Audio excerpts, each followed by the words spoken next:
Nous sommes ce que nous pensons. Tout ce que nous sommes résulte de nos pensées. Avec nos pensées, nous bâtissons notre monde. Bouddha. Les pensées sont les architectes de notre destinée. Ralph Waldo Emerson. Un homme n'est rien d'autre que le produit de ses pensées. Ce qu'il pense, il le devient. Mahatma Gandhi. Aviez-vous réalisé l'influence et l'impact de vos pensées dans différentes sphères de vos vies? Lesquelles d'ailleurs sont influencées selon vous par vos pensées? J'avais vraiment envie aujourd'hui, en plus des 3 questions utiles que je vous ai déjà partagées dans mon épisode numéro 15 sur ma chaîne YouTube ou 25 sur les plateformes de podcast, je vous ai déjà offert 3 questions utiles pour passer d'une pensée négative, non soutenante, à une pensée soutenante. Aujourd'hui, je voulais à la fois mettre le focus vraiment sur l'influence de vos pensées sur différentes sphères de vos vies et je voulais vous offrir 3 clés supplémentaires. Bonjour, ici Pascal, je suis vraiment heureuse de vous retrouver aujourd'hui pour ce tout nouvel épisode de mon podcast Sérénité au féminin. Explorer, ressentir, rayonner. Vous le savez, nous sommes là dans la série spéciale Calendrier de l'Avent avec un épisode quotidien du 1er au 25 décembre. Une petite présentation, comme de coutume, pour celles qui ne me connaissent pas. Depuis plus de 10 ans, j'accompagne, forme des individuels, des équipes sur la question de l'accompagnement des émotions, du développement des aptitudes et conduites relationnelles, mais aussi sur la prise de parole en public et l'authenticité dans l'expression. Depuis 2 ans, je me sens plus spécifiquement appelée à accompagner les femmes sur ces mêmes thématiques en les invitant à oser être davantage elles-mêmes, plus ancrées dans le présent. Comment ? Via notamment mon parcours de transformation individuelle Cap Sérénité et mes autres offres d'accompagnement et ou de formation en ligne et ou en présentiel. Sachez que j'anime aussi tout au long de l'année des stages de ressourcement à thème à la carte ou à thème prédéfini, ainsi que des stages Slow Life. Où ça ?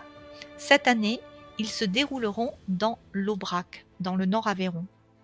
Si vous avez envie d'en savoir plus, je vous invite à aller voir l'onglet communauté de ma chaîne YouTube et vous retrouverez aussi une petite vidéo de présentation parmi mes autres vidéos sur ma chaîne. Au passage, saviez-vous que j'ai conçu pour vous une mini-formation offerte Destination Sérénité au féminin. Elle comprend une masterclass exclusive d'1 heure qui offre 20 clés pour améliorer la communication au sein de votre couple. Un pack de relaxation guidée pour apprendre à vous détendre, à vous relaxer, à harmoniser le corps et l'esprit. Ainsi qu'un cahier de 30 exercices pour mieux comprendre les émotions et commencer à tisser une relation plus apaisée avec celle-ci. Et en bonus, la possibilité de bénéficier d'une session offerte de 2 heures avec moi. Puisque nous sommes en décembre, une petite info importante également, c'est qu'à compter du 1er janvier 2025, ma chaîne YouTube sera vraiment l'espace vitrine, l'espace bibliothèque de l'ensemble de mes partages. Et puis, je vais me servir également de l'onglet communauté, où je vous partagerai des astuces, des clés, des sondages, etc., des infos. D'accord ? Donc, si cela fait sens pour vous, pensez à vous abonner si ce n'est déjà fait et à activer la petite cloche pour ne manquer aucun partage. Rentrons maintenant dans le sujet du jour. Un petit rappel. Vos pensées, elles sont influencées par plusieurs facteurs. Lesquels ? Est-ce que vous avez déjà réfléchi à cela ? Le premier facteur qui influence vos pensées, ce sont vos expériences personnelles. Tout ce que vous avez vécu, que cela soit positif ou négatif. ça a façonné vos systèmes de croyances, votre personnalité, ça façonne vos perceptions et ça influence aussi vos pensées. Le deuxième point, c'est l'environnement social. Bien évidemment que les interactions avec votre famille, vos amis, vos collègues ou la société en général peuvent aussi contribuer à modeler nos idées, nos jugements, nos pensées, nos systèmes de croyances, etc., etc. Troisième élément, les médias et la culture. Tout ce que vous entendez, tout ce que vous lisez, tout ce qui vient des médias, des réseaux sociaux, mais aussi les livres, les films et d'autres formes de culture peuvent aussi contribuer à façonner vos pensées, vos systèmes de croyances, vos opinions, vos perceptions, vos perspectives, etc., etc. Autre élément, c'est les émotions. Bien sûr que vos états émotionnels, et est-ce que vous en étiez rendu compte, comme la joie, la tristesse, la colère, la peur ou l'anxiété, influencent directement la manière dont nous interprétons chaque jour les situations et la manière aussi en fait dont nous pensons. Est-ce que vous étiez rendu compte de ça? Dites-moi en commentaire. Et enfin, aujourd'hui, je vais mettre en avant un autre aspect, c'est les croyances et les valeurs. Bien sûr que les systèmes de croyances, qu'ils soient religieux, philosophiques ou moraux, jouent un rôle aussi clé dans la formation et la direction de nos pensées. C'est drôlement important déjà d'avoir conscience en fait de ce par quoi nos pensées sont influencées. Parce qu'en identifiant ce par quoi nos pensées sont influencées, on va pouvoir aussi agir sur certaines sphères, l'environnement social, les médias, la culture. Et on va voir comment juste après. Ok? Alors, maintenant que j'ai fait ce petit rappel, quelles sont les sphères qui sont influencées par nos pensées? Eh bien, nos émotions.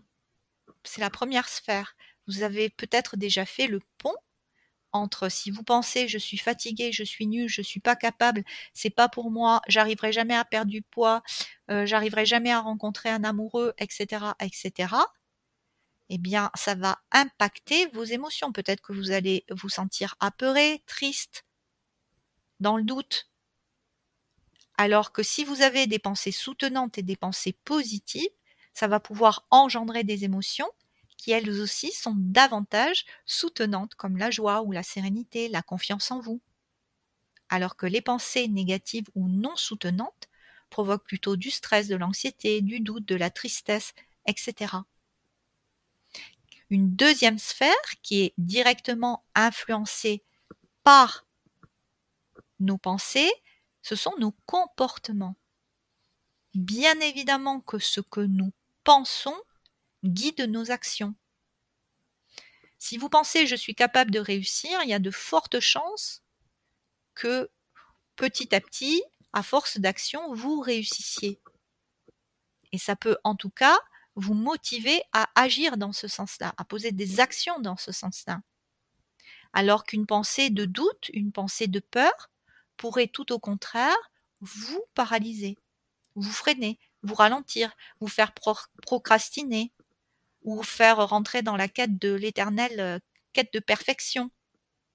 Ah non, mais là, je le lance pas comme ça parce que il est pas bien monté, parce que ça, c'est pas bien fait, et on reporte, on reporte, on reporte, on reporte, en attendant toujours le moment où ce que l'on va faire va être parfait, et au bout du compte, on n'avance pas. Donc moi, je vous dis toujours, avancez avec vos imperfections, apprenez à aimer vos imperfections. C'est en faisant, en répétant, que petit à petit, vous allez vous améliorer. Et puis accepter que cela ne soit pas parfait. D'accord? Troisième sphère, c'est la santé physique. Bien évidemment que les pensées stressantes ou négatives, elles peuvent déclencher des réponses physiques, comme une augmentation du rythme cardiaque, des tensions musculaires, des troubles digestifs, des troubles du sommeil.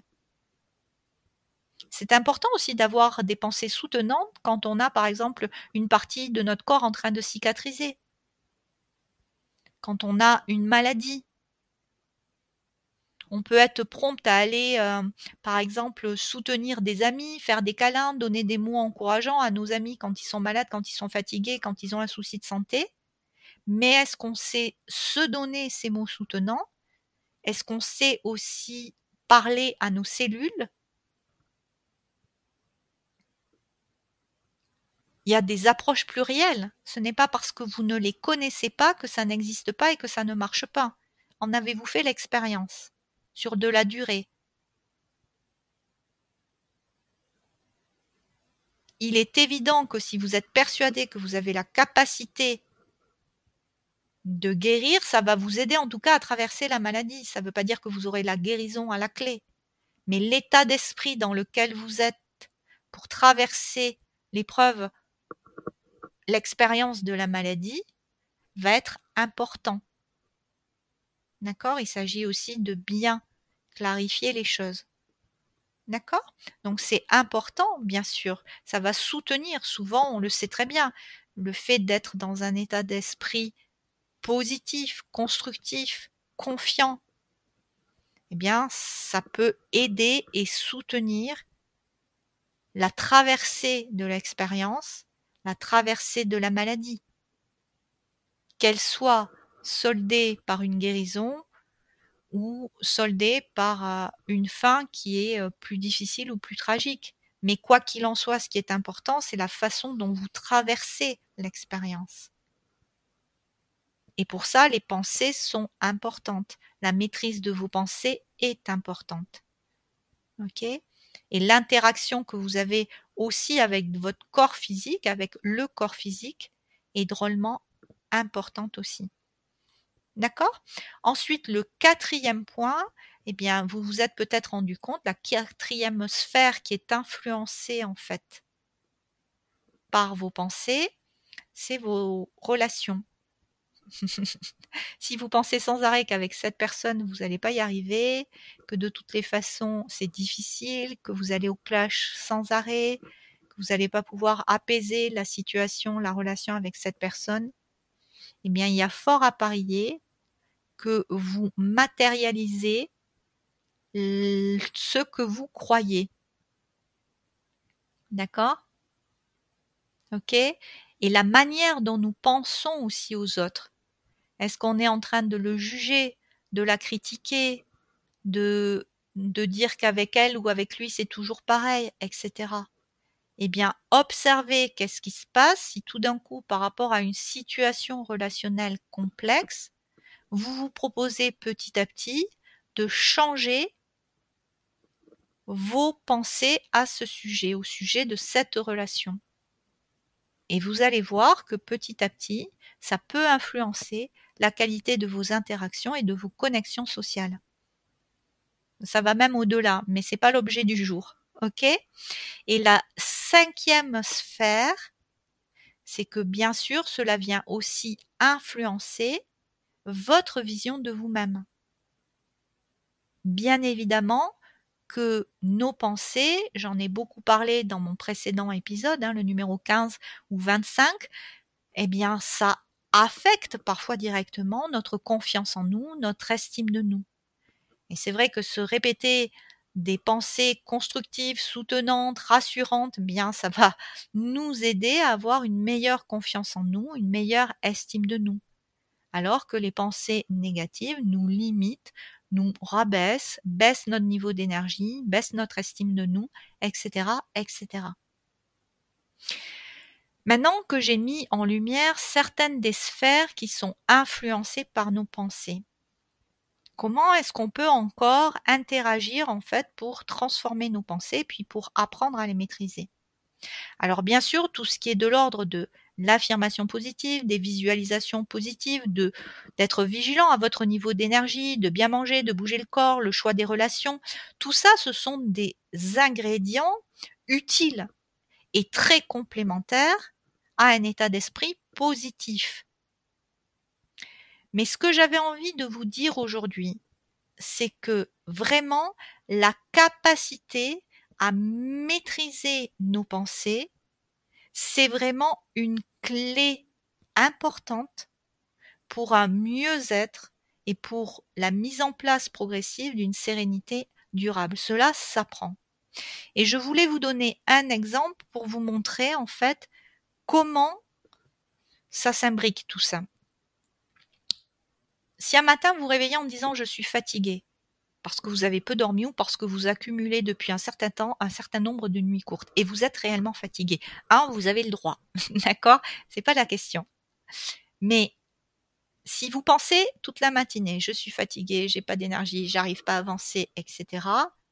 Est-ce que vous pensez que vous allez aller mieux ou que vous allez retrouver un regain d'énergie?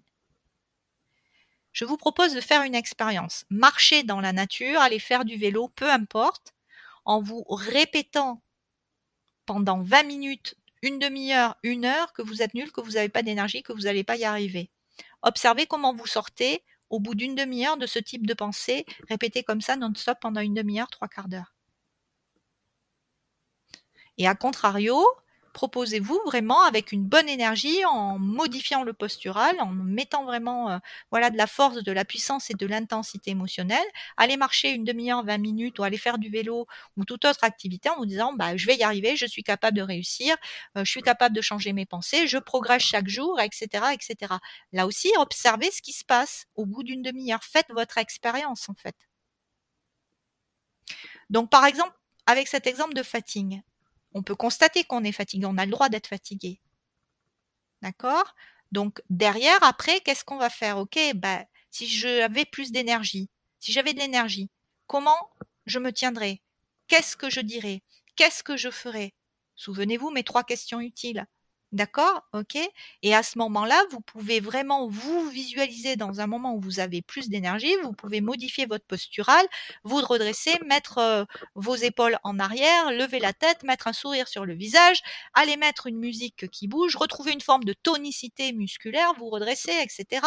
Lever la tête, le bout du nez, regarder loin, changer le postural, aller mettre peut-être une musique un petit peu pour, vous le savez, bouger le corps, ça redonne de l'énergie, ça remet de l'énergie dans le corps. Peut-être que vous n'allez pas là danser pendant un quart d'heure puisque vous êtes fatigué, mais le fait simplement de vous remettre à bouger, vous allez mieux modifier la biochimie intérieure. D'accord? Donc c'est important. Et le fait généralement, quand vous êtes dans un bon niveau d'énergie, c'est rarement dans ces moments-là que l'on se frite avec notre voisin, avec notre collègue, passez-moi l'expression, avec votre compagnon, votre compagne, avec vos enfants. Donc c'est important aussi le niveau d'énergie, c'est hyper important. D'accord? Mais ce qui est important, c'est que si à un moment donné, vous mettez un morceau de musique, vous dansez, vous reboostez votre niveau d'énergie, donc vous finissez votre morceau de musique avec un bon niveau d'énergie, mais que 10 minutes après, vous recommencez à vous dire je suis fatigué, retour à la case départ. Ok? C'est-à-dire que à ce moment-là, en fait, vous réactivez à nouveau les vibrations, le niveau d'énergie en me disant mais je suis fatigué, mais j'avance pas, ça servira à rien, etc., etc., etc. D'accord? Donc, à travers cet exemple, je veux vous montrer l'importance de la maîtrise des pensées. Parce que ça va soutenir aussi toutes les actions que vous allez poser pour changer votre biochimie intérieure, pour retrouver un état d'esprit positif, pour changer votre système de croyance. Il y a des domaines dans lesquels vous allez pouvoir faire ça très vite. Et il y a des domaines et des sphères de votre vie, des endroits, des croyances qui sont là depuis tellement longtemps que ça va demander plus de temps, plus de travail, plus d'engagement, plus de persévérance. Et ce qui est important derrière ça, c'est de ne pas s'identifier aussi. À un moment donné, c'est d'observer comment elle vit cette réalité, cette tension, cette douleur. Ok, cet état de fatigue, ça se manifeste comment? Par un visage plutôt vers le bas, par une posture, un mouvement qui va plutôt vers le bas. Qu'est-ce que je suis en train de me dire? Je suis en train de me dire, je suis fatiguée, je ne vais pas y arriver, j'ai pas envie. Comment est mon postural? Ok? Et en apprenant vraiment à décoder tout ça, à avoir une plus grande conscience de vous-même, à travailler la flexibilité mentale, comme je vous l'ai déjà dit, eh bien petit à petit, vous apprenez à reprendre la main sur vos pensées. D'accord? Donc c'est pour ça que je dis souvent, la maîtrise de vos pensées, c'est une gymnastique du quotidien, mais qui est vraiment super intéressante en matière de sérénité et puis surtout d'aborder la vie sous un angle plus tranquille, quoi. Dès lors que vous apprenez à maîtriser vos pensées, bah, vous reprenez le cap et vous tenez le gouvernail, vous voyez? Vous n'êtes plus en train de subir, en fait. Et comme ça influence directement vos émotions et d'autres sphères de la vie, eh bien, en fait, vous reprenez la main sur pas mal de sphères de votre vie. Est-ce que c'est plus clair? Donc, 3 clés, vous allez voir, il y a des éléments que j'ai déjà dit, mais la première clé, en fait, sans laquelle tout le reste n'est pas possible, c'est de développer la conscience de soi. Ok? C'est apprendre à repérer vos pensées. C'est avoir une conscience de vous-même. C'est arrêter d'être en mode pilote automatique. Et quand vous vous voyez aller dans ces schémas de pensée, eh bien, c'est poser les bonnes actions, c'est apprendre à modifier vos pensées et poser les bonnes actions pour changer la biochimie intérieure et changer l'état d'esprit. D'accord? Donc, c'est vraiment la conscience de soi. Et qu'est-ce qui développe la conscience de soi? Ça va être déjà d'arrêter un peu toutes les formes d'identification, de nourrir toutes ces croyances et ces histoires personnelles, de retrouver un peu plus de calme au niveau de la sphère aussi mentale. Et ça, il y a des techniques, des approches plurielles, peu importe. Ça peut être la relaxation, la sophrologie, la méditation, la pleine conscience, des activités psychocorporelles bien enseignées. Tout ce qui va réharmoniser le corps et l'esprit, refaire marcher ensemble le cœur et le cerveau. Vous ramener dans le corps parce que votre corps va vous donner aussi des indicateurs. Vous allez avoir des réponses physiques aussi quand vous êtes dans des pensées qui ne sont pas soutenantes. Vous allez avoir conscience de vos mouvements, de l'expression de votre visage, de votre postural, de ce qui se serre, de ce qui se tend, de ce qui se durcit. Et quand vous avez conscience de tout ça, eh bien, ce sont des atouts, des alliés précieux. Ok ? La clé numéro 2, j'en ai déjà parlé, eh bien, c'est d'apprendre à modifier vos pensées. C'est une question d'entraînement. Donc, je vois que j'ai une pensée qui n'est pas soutenante, eh bien, je la change. Hein. C'est quelque part très simple en le disant, et après, ça va vous demander, c'est une gymnastique. C'est un entraînement, c'est un choix, c'est une décision, mais c'est vrai que c'est hyper efficace. Et que vraiment, quand on reprend la maîtrise de nos pensées, on reprend la maîtrise de nos vies.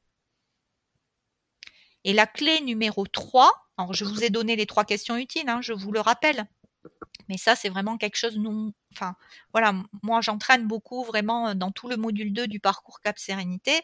C'est vraiment un gros morceau. Et quand vous ressortez de ce parcours de transformation avec moi, où on travaille différentes choses, aussi bien le respect de soi, l'amour de soi, tout ce qui est autour de cette conscience de soi, tout ce qui est autour de la régulation émotionnelle, tout ce qui est autour de la communication aussi positive, bienveillante, de notre capacité à libérer aussi l'origine traumatique en fait de certaines de nos émotions. Tout ça, c'est ce qu'on appréhende ensemble dans le parcours Cap Sérénité. Mais à la fin, c'est sûr que vous avez les outils et l'autonomie, vous savez faire ça. Parce qu'on a développé la conscience de soi aussi et que c'est une compétence transversale à l'ensemble de mon accompagnement.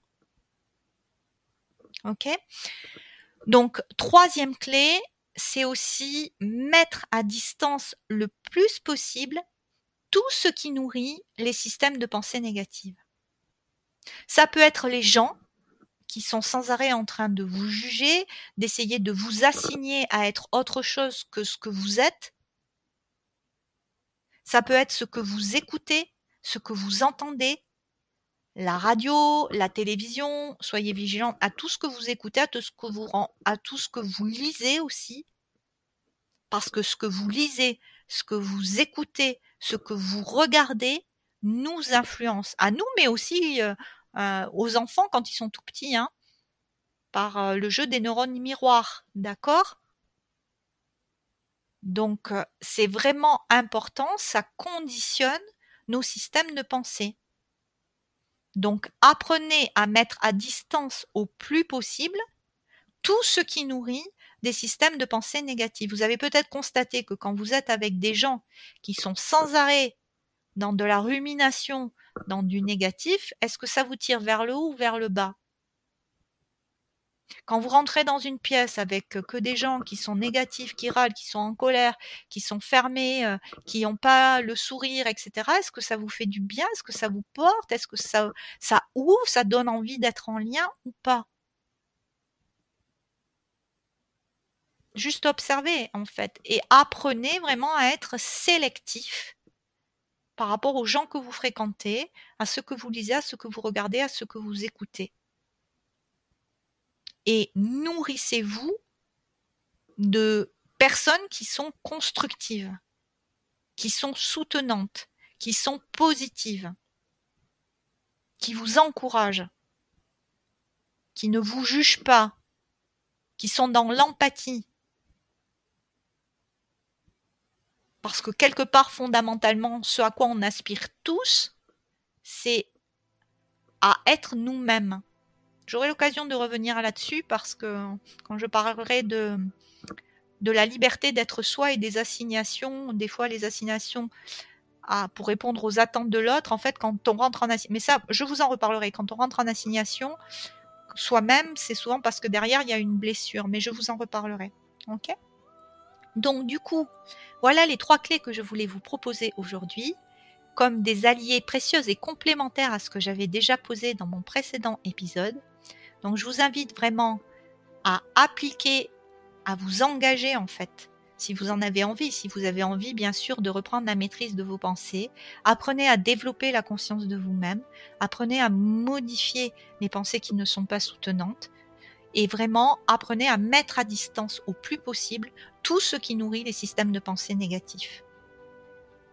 Et vous allez voir que petit à petit, vous allez transformer une réalité qui était la vôtre et vous allez aussi transformer vos modes et vos systèmes de pensée.